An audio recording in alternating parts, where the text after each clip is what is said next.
जो बृहस्पति चलन हे मेष वृष मिथुन कर्कट सरी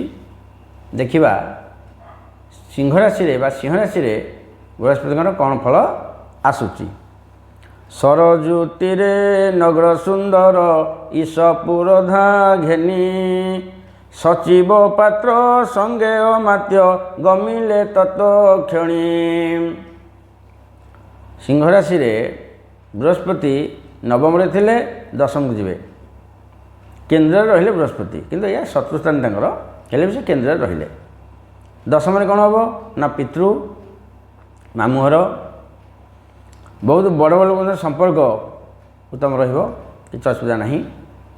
जदि जगह जमी घर गाड़ी किसी द्वंद्व था गोटे गाड़ी किणा हे जगह किणा हे कि गोटे भल कर्म कौन गोटे हम जमी आमर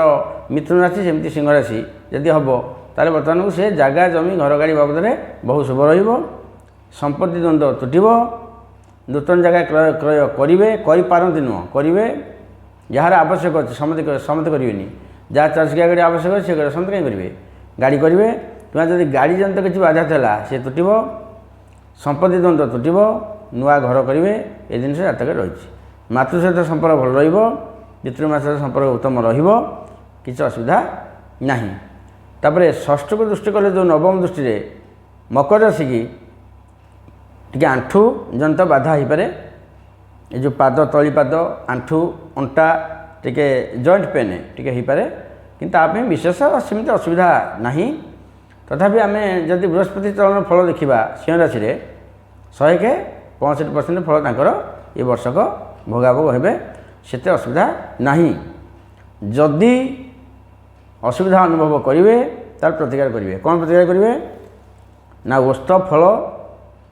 बर फल 12-12-24 ओस्थ फल 12टी एवं बर फल 12टी या आणवे तुलसी पत्र रखिए पुले